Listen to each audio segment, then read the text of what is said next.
Want to know how to macro record your project in NetBeans? Well, no worries. In this video, I'm going to show you an easy step-by-step guide on how you can do it. It's super simple and under a minute, so let's get straight to it. Now, first things first, simply open up your NetBeans application.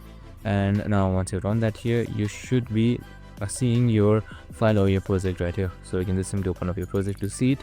And once I've done that, make sure you are under your project. So if you're not, it won't work.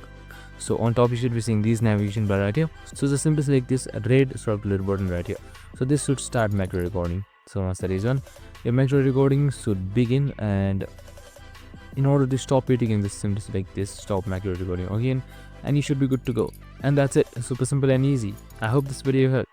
If it did, make sure to like, subscribe and tune in with us for more of these videos. See you in the next one.